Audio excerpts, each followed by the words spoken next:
Hello everyone and welcome back to the channel. And wow, this is the biggest Lego set I have ever reviewed on my channel, I believe, and it literally barely fits in my recording studio. There is almost no space left, and I have my camera positioned so awkwardly, you'll have no idea. Anyway, today we're going to take a look at set number 76391 with 3,010 pieces. This 18 plus set is the Hogwarts Icons Collector's Edition, the newest Harry Potter D2C, and it retailed for $249.99 or $250.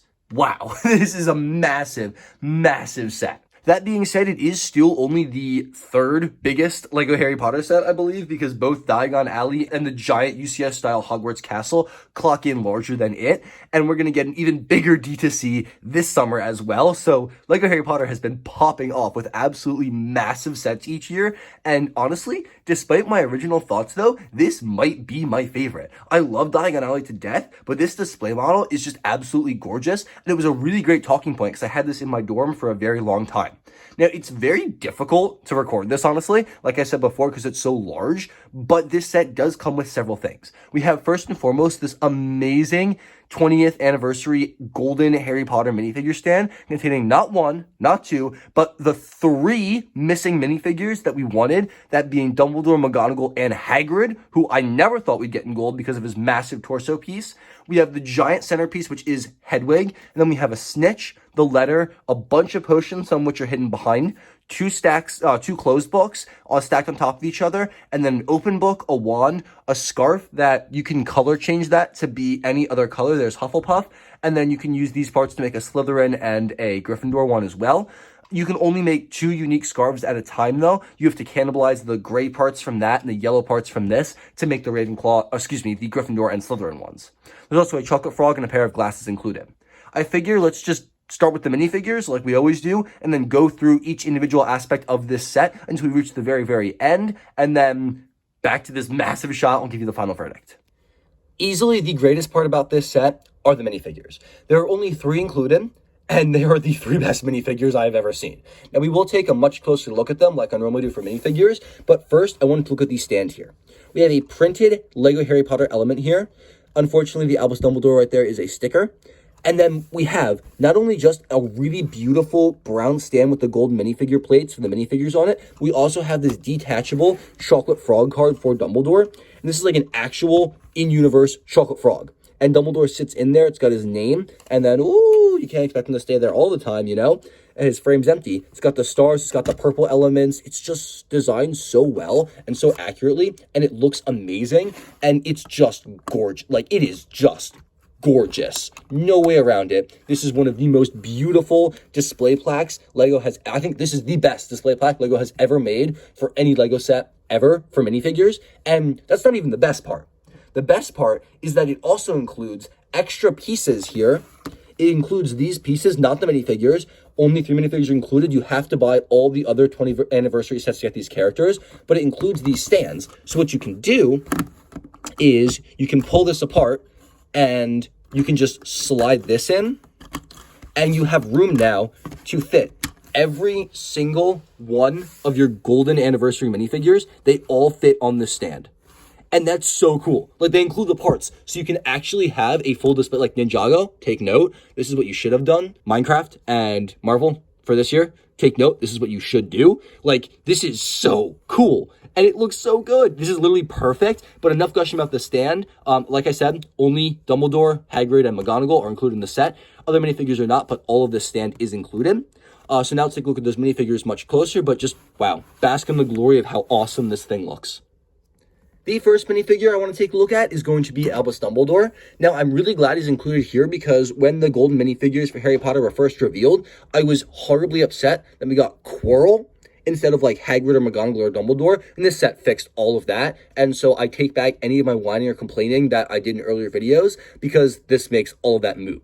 His accessory, like every other minifigure, is a golden wand, which looks amazing. And then this is the CMF version of Dumbledore, I believe, the red one, and that's really good because it's my favorite version of Dumbledore. And they recast all of his parts here in gold. I'm really glad they did the hair element that has the hat, because this is the most iconic version of Dumbledore than the original version of Dumbledore. They even went as far as to print different colored gold stars on his crown right there. And that's just so cool. You can pull off his hat right there, and then let's get rid of his beard element right there, which is just a beard in gold, nothing too special. And you can see he's got a very nice expression here. It's the same Dumbledore face, just done in gold, and the robe printing there is so nice, and there's little sparkles all throughout. On the back, it says 20 years, Lego Harry Potter, with some sparkles as well, and it's just an excellently detailed and amazing minifigure. It's exactly the same as some other Dumbledores we've gotten, but, you know, cast completely in gold, and is just such an amazing minifigure. It's so good to get all these elements in gold, and I love everything about this. They also choose to do the best version of Professor McGonagall, which I'm so glad about. We have her excellent, it used to be dual molded, but hair hat combo here, which is so nice, done completely in gold. It's got her hat along with a hair underneath attached, which is so cool. Pulling that off gets rid of the shadows and gives you a much better look at her face. She's got the traditional McGonagall happy face there, and some really nice robe designs. I love the swirls done in gold on her robes, and the different color with the necklace and the stars. So great. On the back, she also has the 20 years Lego Harry Potter logo. This is just perfect. This is so good. I love the McGonagall figure. It's nothing different than what we've gotten before, just, you know, redone in gold here. And I love the look of this so much. It's literally perfect. She is excellent and probably one of my favorite figures in gold. I mean, Dumbledore's obviously my favorite, but she probably clocks in a very close second. If there's one minifigure I never thought we would ever get in gold, it was Hagrid. I wanted him more than anything else, but I figured LEGO would never do it because they wouldn't cast his body in gold, and I have never been more happy to be wrong in my entire life. Hagrid in gold is so cool! His umbrella is his accessory, and that's done in gold as well. He's got the 20 years of Lego Harry Potter printing on the back of his coat as well. He's got his giant, rugged, messy hairpiece done in gold as well. And then underneath, it's got the exact same Hagrid face we've always gotten, just gold. And then the printing on his torso is so good. Like, it's the same. It's the same as normal Hagrid. Like, we got the overcoat, the buttons, the clasps. There's like 3 different layers, and they did different colors of gold and shiny printing for every layer. Like you can see, there's 3 distinct colors here, and that's just incredible. The arms are posable. I mean, it's the Hagrid arms that are connected via the Technic pin holes right there. And I'm just blown away by how good this looks, and the fact that we actually got a Hagrid minifigure is still sending me reeling. It's just perfect in my opinion. Couldn't have asked for anything better.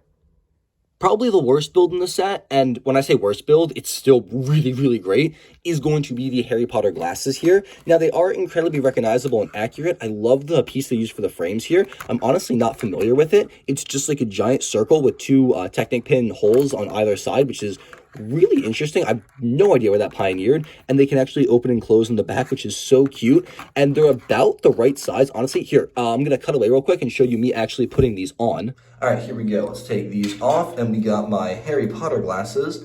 Oh, these are very difficult to wear. They don't have any locks on them, so they're a little tricky, but once you do get them, what do you think?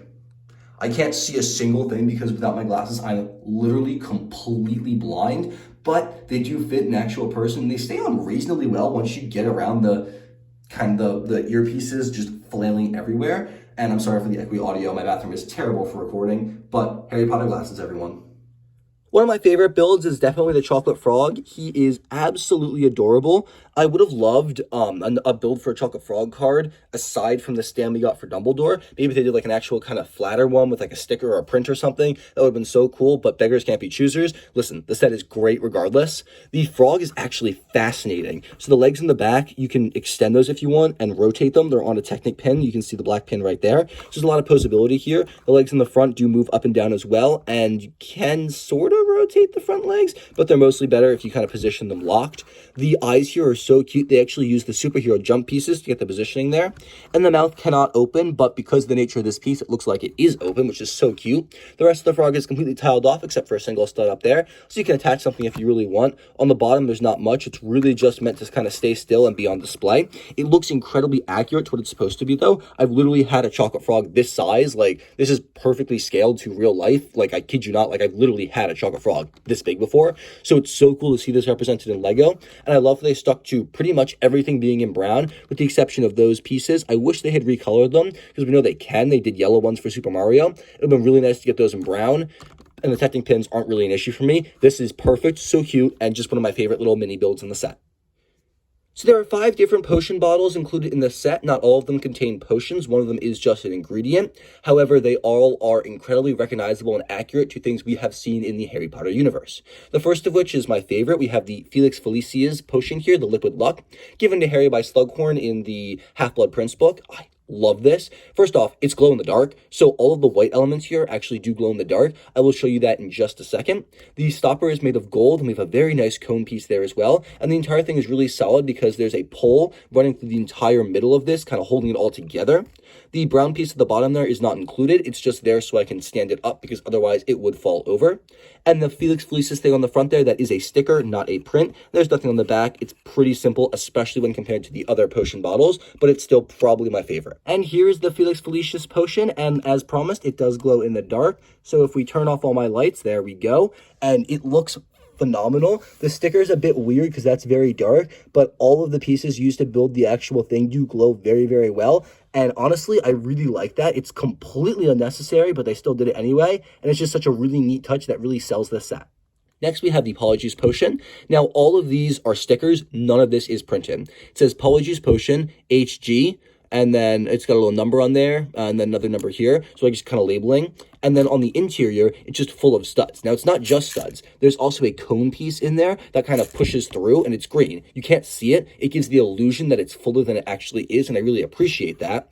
The whole potion is created kind of ingeniously. We have a stopper right here, and then that's all connected with a single pole. You can see it's gray, runs through there. And on the interior, it's just full of studs, and this kind of caps it off and closes it.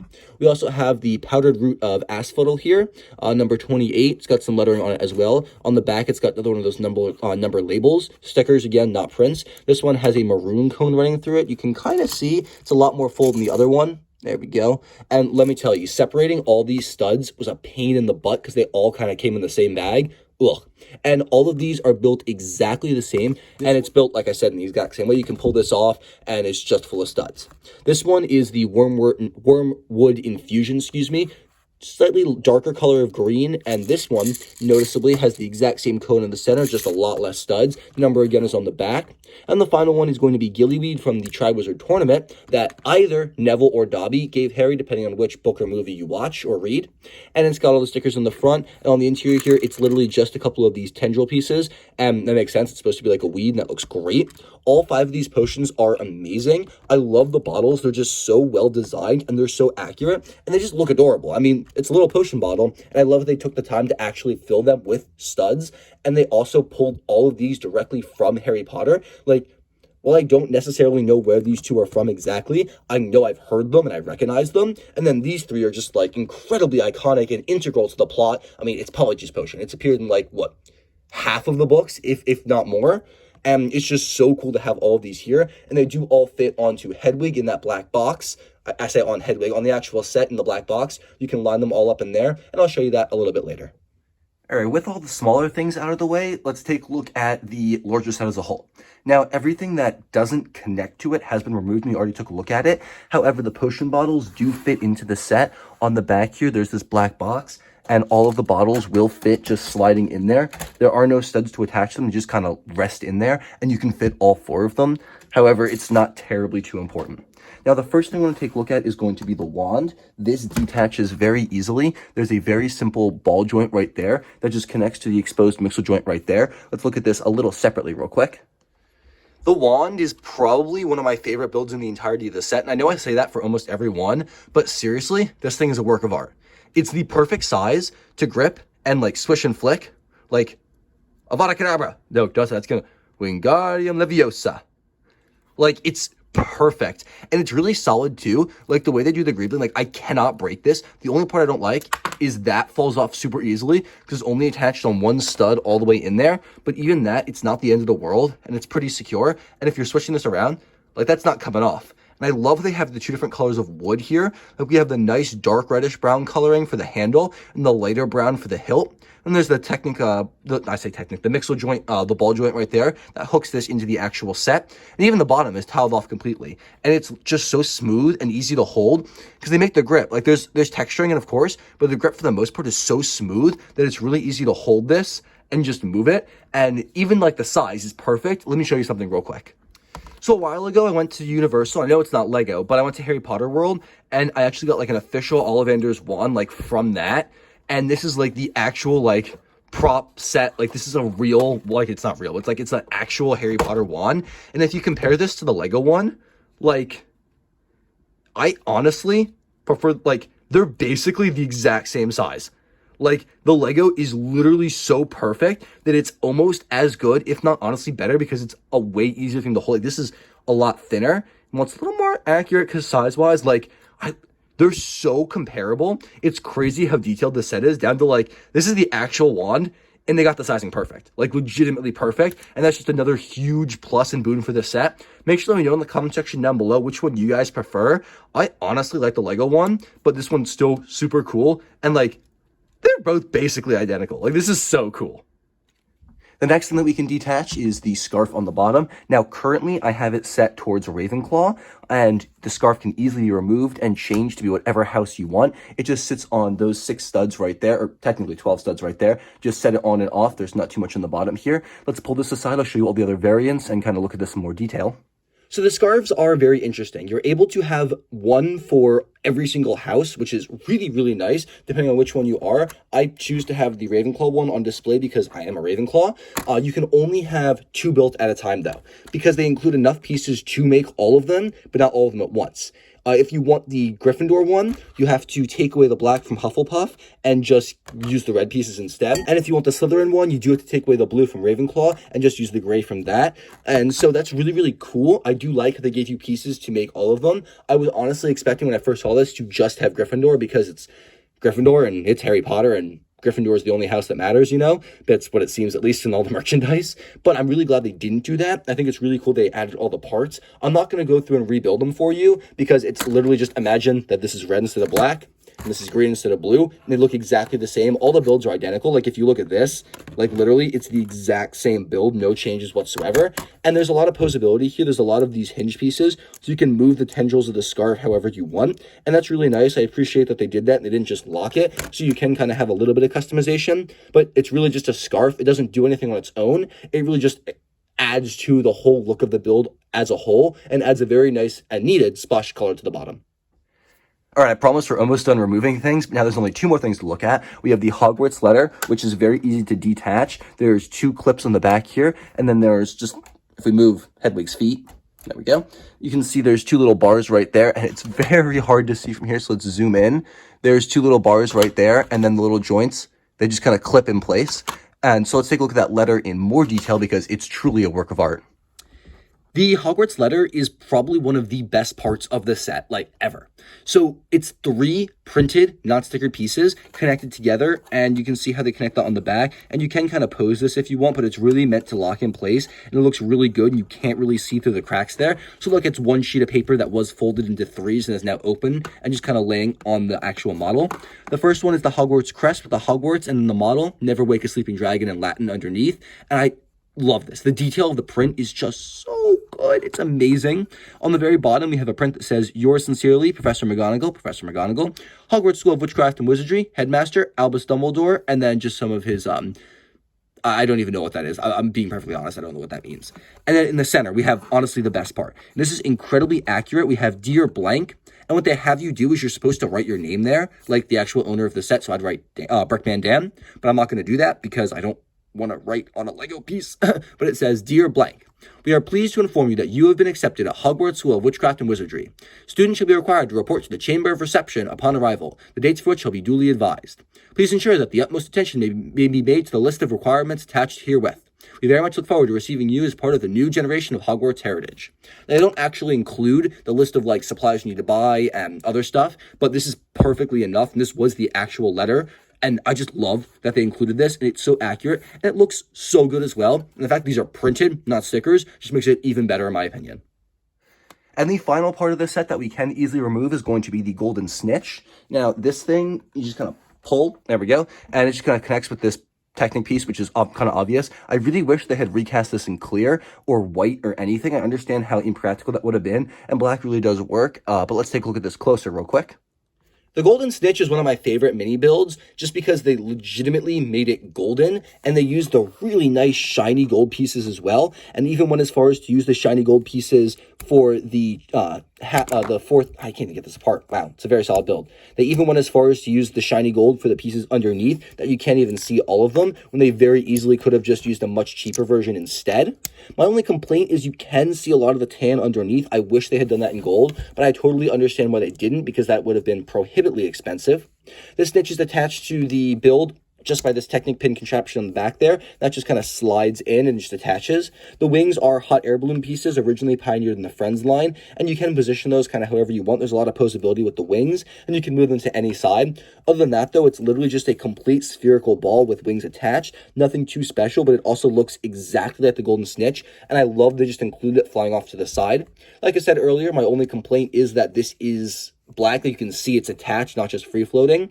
And maybe if they use one of the clear longer pieces instead, let me show you what I'm talking about. Well, of course, referring to this piece, seen a lot the place in Harry Potter sets. So honestly, like, I don't know why they couldn't have just done this. Like, sure, I totally get it's not as strong because it is bending a bit, but I think they probably could have used this, or maybe two of them stacked on top of each other or something, to just kind of make it clear as opposed to the black piece. And this works, and if you want to do it the other way, you can definitely mod it. Like, there's definitely a way.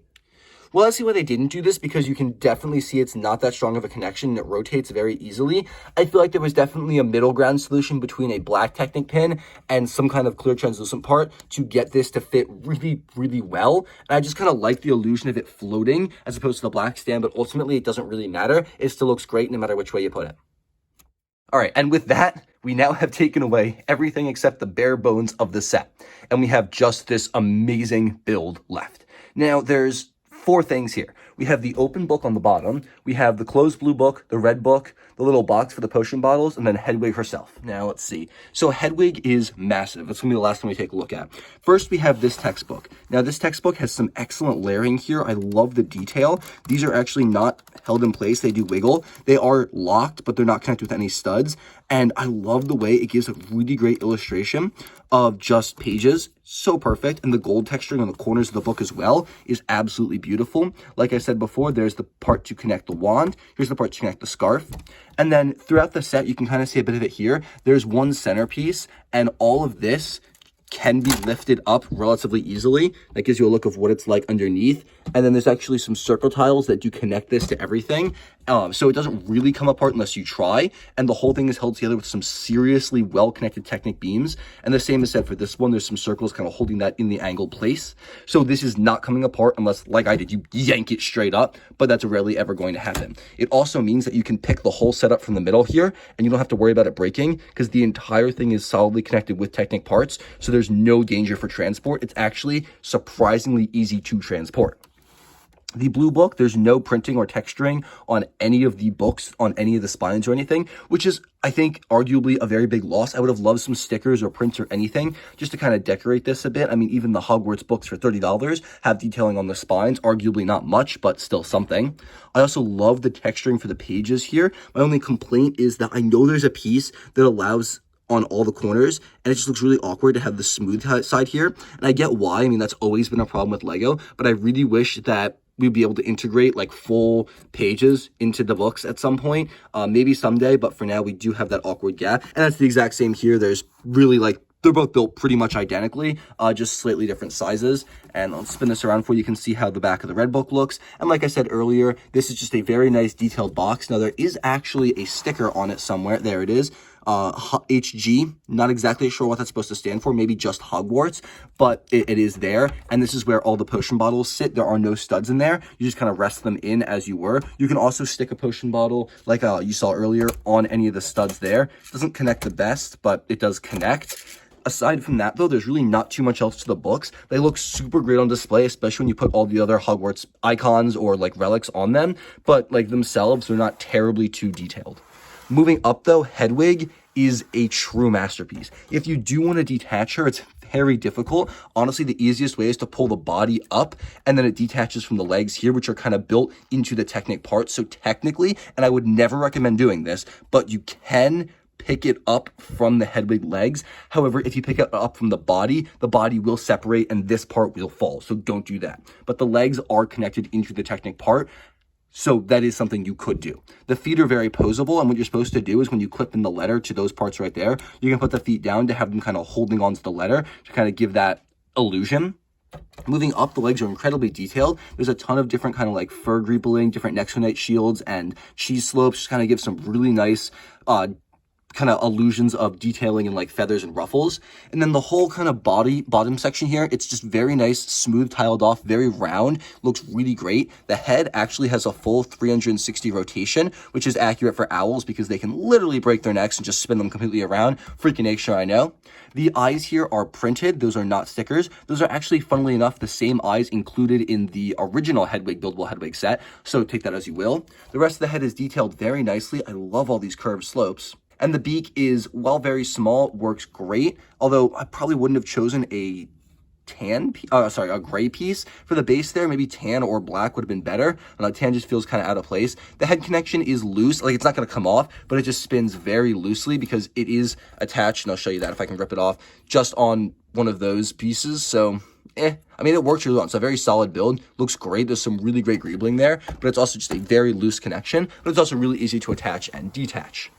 On the back here, the back is where it's really detailed. There is so much detail here. Now, all the tail feathers can be moved if you want. You can kind of position these however you want. Although it looks best, you can't push them in further than this.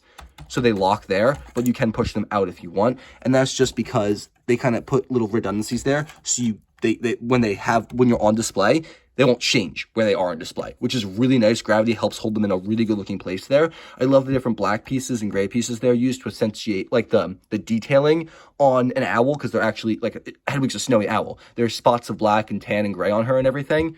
So it's really nice that LEGO kind of included that. You also have a bunch of kind of uneven greebling here, which is really nice. And then these wings are gorgeous. Now this one just turns, but all the other ones are on mixel ball joints. And so you can position them and change them. These ones are on hinges, so you can kind of raise that up and down if you want as well. So these are just really posable, which is really nice. And they're also absolutely gorgeous. They do look better from the other side, so I'll show you that in a second. We have a ton of other really nice greebling on the wings here. And the wings they don't flap. I mean, you can kind of move them a little. It's not really intentional though, and you can detach this. It's connected with 3 mixel joints right there, and it's a very secure connection. In the wing itself, the other side, there's some really gorgeous greebling underneath. Not so much black, mostly white, but just it breaks up the plain monotony of studs, and it just kind of gives you something more interesting to look at. And to reattach that, you just kind of push it in.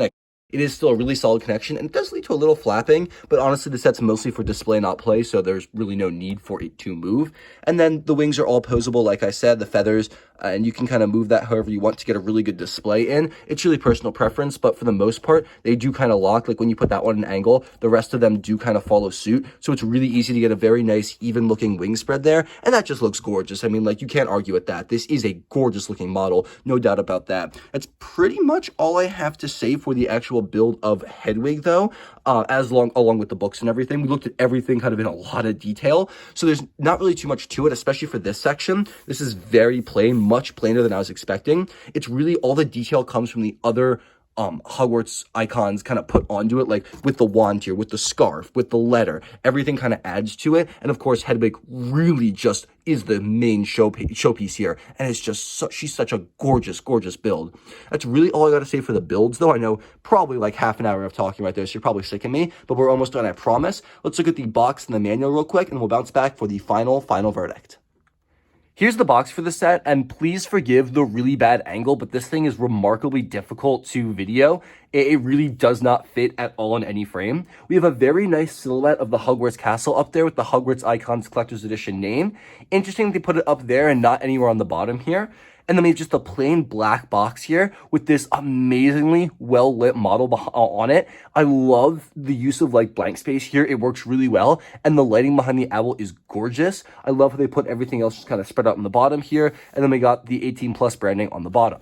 The back of the box advertises a ton of things, including the different recolors for the scarves, the letter, and then the dimensions of the model. You also see the back of the model, so you can see the full potion display, and it advertises the anniversary figures and a display plaque for that. Nowhere on the box, though, does it mention that they include expansions for this, so you can fit all of the minifigures on it, which I think was a really smart move from LEGO. They also have a reflection of the image upside down underneath it. Not sure why they felt the need to include that, but they did. And then there's not really anything else to it. On the top of the box, it does show actual size for the letter. I know this is upside down, I'm sorry. And the potion bottles, but other than that, it's a very, very detailed and large box, but still honestly a pretty simple one, especially because it's 18 plus, and for the most part, those boxes are very simple. So this instruction manual is heavy. Listen, like, that is a thick manual. I love the cover image on the front. It doesn't show the whole set, just like parts of it, all the different books separated, like everything is just separated out. And they include both scarves too. Like you can see there's two different ones up top and bottom. And it's just such a really unique and interesting way to do an instruction manual. And then flipping through, this is so cool. Celebrate the magic. It's like the 20th anniversary. And it starts with the very first Harry Potter sets and just goes through like the timeline. And I'm actually gonna like skip ahead if this is not interesting to you. This is so cool to me. I'm actually gonna read all of this. And I never do this. So skip ahead if you don't want to hear this, but we are pleased to inform you that you have been accepted at Hogwarts School of Witchcraft and Wizardry. For 20 years, LEGO Harry Potter playsets have inspired the wizarding world, movie fans of all ages to add their own creative magic to the Muggle world. With this set, an acceptance letter from Professor McGonagall, you can show your Hogwarts TM House Pride anytime you like. We look forward to having you at our school. In 2001, the first LEGO Harry Potter sets were launched. The first Hogwarts castle came with a holographic Dumbledore wizarding card. I didn't know that. Oh, that's so cool. Wait, that makes the 20th anniversary wizarding card so much better. I want to buy that piece now. Holy crap. That's legitimately fascinating. Okay, in 2002, Tom Riddle's Diary was introduced in 2 sets, and the first golden snitch element was just a golden 1x1 round plate. In 2010, the first chocolate frog element was seen in the Hogwarts Express set. That's a big gap in years. 2011, the largest Harry Potter set in the first 10 years included 2,025 pieces. That was the original Diagon Alley. And then over here we have in 2018, the LEGO Harry Potter theme was relaunched, now with more realistic wands. Yeah, also way better sets. The largest exclusive LEGO Harry Potter set to date included 6,020 pieces, which is also the set number of the very first LEGO set to ever include a wizard. That was also 2018. In 2019, a new Hedwig figure was the first LEGO owl with open wings. And then in 2021, we have celebrating the LEGO Harry Potter 20th anniversary. That's just a really cool timeline. And then here, I'm not going to read this part, but this is the designers. We have some really, really great, actually, whoa, almost ripped it. This is so heavy. We have some really great images here. And these designers, you guys are amazing. I love the Harry Potter design team. They are probably one of the best design teams in the LEGO company. And then the next page is just it's all about the set. It just kind of shows you everything. Oh, okay. I didn't know this, but the black book that's open is supposed to be Tom Riddle's diary. I don't really... I guess. But, yeah, cool. But yeah, no, this is really cool. And then the actual manual itself is done on gray. I don't really like when LEGO prints the manuals on a different color. I much prefer white. But this is still pretty easy to see. Like you can see, it's pretty clear. And then that just goes through all the way until the end when you build the Hogwarts letter. And then the cool part is when you finish a set, it shows you the actual in-universe thing and gives you a ton of information about it. Let's page through here. Here's the page in Harry's wand. It shows the in-universe one. And then, wow, around 70 versions of Harry's wand and more than 3,000 wands in total were created for the actors in the movies. That's crazy. And I love all the facts. I'm not going to spoil all of them. You have to get this set and read them yourself. But for every single, major piece in the book, they include, a really nice black page explaining it. On the back, it's just the feedback and win page. And then we have the parts list, which is incredibly expansive. Incredibly expansive. And there's the set as a whole. Everything else I'm going to leave up to you guys to find, but this is probably one of my favorite instruction manuals. And I actually spent the time to read this, which I never normally do for LEGO manuals. I really hope that this goes down in history as being probably the greatest LEGO Harry Potter set of all time, or at least one of them. Harry Potter consistently has had the greatest DTCs of any theme that I can ever imagine, ranging from Diagon Alley to this to the giant castle. And I'm really excited to see what the future holds, especially with the rumored $500 one coming this summer. I honestly cannot wait. If you guys couldn't have guessed already, this set easily gets a 10 out of 10 from me. It delivers on absolutely every single front. Not only do we have the most detailed display piece I have in my LEGO collection, we have something that is a love letter to Harry Potter. From the original Hogwarts Letter, to the Snitch, to the potion bottles that are actually from each and every movie, the scarves, the glasses, the chocolate frog, the wand, Hedwig, the stack of books, like, it's literally perfect, and this is literally so cool. I had this on display in my college dorm for the longest time, and everyone who came to visit, who came to walk in, who looked in, was like, holy crap, what is that? No, like, not even fans of Harry Potter or LEGO still were enthralled by the sheer beauty and amazingness of this set. I don't think there's a single flaw with it. I know I spent so long talking about everything that was positive, but legitimately, I don't think there's anything wrong with it. Even though I kind of harped on not liking the black part of the Snitch, even though like some of the connections aren't as great, there's no detailing on the books, like, does it really matter? With the wand in place, with the red book tasting away from us, you can't see the books. Like, you can see them, but you can't see the spine. It doesn't matter if there's printing or words on them or not. Like, you can't even see them. Even the potion bottles, they went all the lengths to put details on. You can't see they're behind the letter. And it's honestly, it just looks so great. And I didn't even mention the minifigure stands. Like, we got the 3 missing golden minifigures, including Hagrid. We got an actual chocolate frog build, like, for a chocolate frog card. Like, I know I said I wanted, like, a legit one, but, like, what we got still is great. And the fact that you can add the other golden figures to that stand, and they came with pieces for that too, is just so cool. Like, this is literally the perfect Hogwarts DTC, Harry Potter DTC, and I don't think there's anything missing. If you guys think there's any way they could improve this set, please let me know in the comment section down below. But aside from maybe, like, a piece of Wizard Gold or something, or a box of Birdie Bots Every Flavor Beans, I can't think of anything I'm missing. Now, that being said, I would love to see a Lego box of Birdie Bots Every Flavor Beans, because I think that would be a really cool build, because it's such a cool, like, triangle shape. And also, they could totally just fill the inside with every different color of those cylindrical pieces, which, honestly, now that I'm thinking about it, I might try to mock that up and add this to the set. No promises, but maybe if you guys want to see that, definitely let me know. Please let me know if you guys have this set, or if you want it, or any of your thoughts on it in the comment section down below. I would love to talk to you about it. If you think I said anything wrong or incorrect in this video, please let me know. And also, if you guys know where those potion bottles that I didn't know what they were, if you know where they're from, please let me know, because I would love to do that. I should honestly really reread Harry Potter. That's definitely on my wish list of things to do.